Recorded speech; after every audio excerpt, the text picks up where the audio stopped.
Assalamualaikum warahmatullahi wabarakatuh. Kembali lagi di channel Tani Sulur TV, channel yang lebih spesifik membahas tentang tanaman sulur. Ya, kali ini Brolur main ke lahan pare yang terletak di Kabupaten Magelang, tepatnya di Kecamatan Dukun. Dan kali ini saya mengamati tanaman pare yang baru masuk pada fase generatif. Bisa dilihat ini para solur, terlihat bunganya sudah mulai muncul. Nah, ada yang menarik nih para sahabat sulur semua untuk masa pembungaan dari tanaman pare.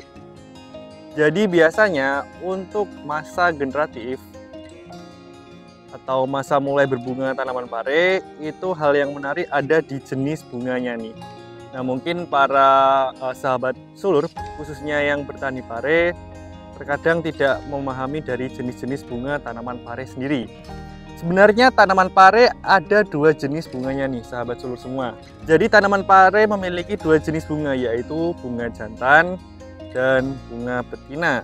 Dan biasanya untuk awal masa generatif itu didominasi oleh bunga jantan. Nah, ini bisa dilihat, ini adalah salah satu contoh bunga jantan. Nah, ini juga bunga jantan. Jadi bunga jantan itu dia ciri-cirinya untuk kelopaknya dia bisa berkembang dengan lebar, kemudian di bawahnya ini dia tidak ada perentolan. Jadi dari sulurnya ini langsung dia ke kelopak dan di dalamnya ini ada benang sari. Nah, bisa dilihat benang sarinya sangat banyak. Nah, sedangkan untuk bunga betinanya sendiri, nah sahabat sulur bisa amati untuk bunga betina. Nah, ini adalah contoh bunga betina dari tanaman pare. Nah, ini bisa dilihat untuk bunga betina dari tanaman pare biasanya malah diawali buahnya dulu. Ini kayak ada calon buah, kemudian bunganya baru di ujung. Dan lihat di sini ada putihnya. Nanti dari bunga jantan, semisal ini bunga jantan, nanti akan dibantu penyerbukannya oleh angin atau lebah dan lain-lain. Kemudian untuk serbuk sarinya akan terbang masuk ke sini, terjadi pembuahan, akhirnya baru bisa muncul buah. Nah, kira-kira seperti itu pada fase pembuahan dan generatif dari tanaman pare. Pada fase generatif ini sering terjadi pandangan kekeliruan, semisal seperti bunga-bunga yang berjatuhan ini. Nah, bisa dilihat sahabat sulur semua, ini adalah bunga yang berjatuhan. Ini juga ada bunga. Nah, ini sebenarnya kalau dilihat dari cirinya, ini tidak ada perentulannya, maka ini termasuk bunga jantan. Jadi pada fase awal generatif, kalau ada bunga jantan berguguran dan kalau dirasa dari segi nutrisi, dari segi kalium, kemudian kalsium, boron, dan fosfatnya itu aman, maka sahabat petani itu jangan cemas karena pada fase awal memang untuk bunga dari tanaman pare sendiri itu dia didominasi oleh bunga jantan.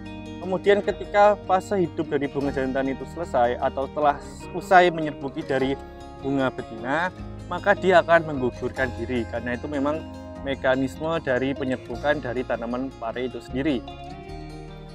Jadi ini nanti kalau memang sudah menyerbuki dia akan jatuh seperti teman-temannya ini, dia bunga jantan. Dan memang kalau dari petani saat saya ngobrol, untuk dari segi nutrisi dia merasa kalau petani itu memang nutrisinya dari kalium, fosfat, boron, dan kalsium memang sudah tercukupi.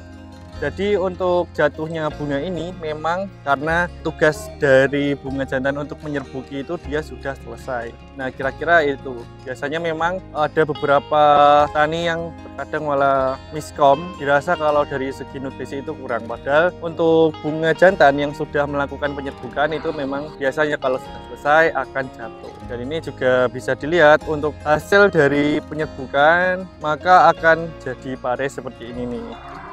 Nah, ini bisa dilihat parenya kira-kira seperti itu.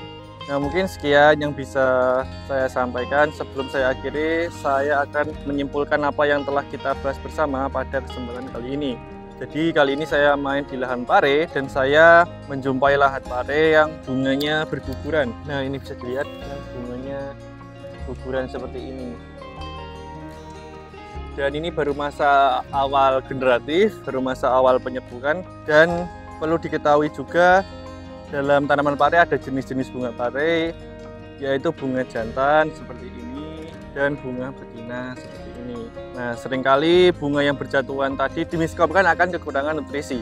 Padahal sebenarnya untuk bunga yang berjatuhan, jika itu yang jatuh adalah bunga jantan dan dari segi nutrisi itu tercukupi, maka hal itu normal karena memang bunga jantan telah usai melaksanakan tugasnya untuk menyerbuki buah betina sehingga nanti akan menjadi pare.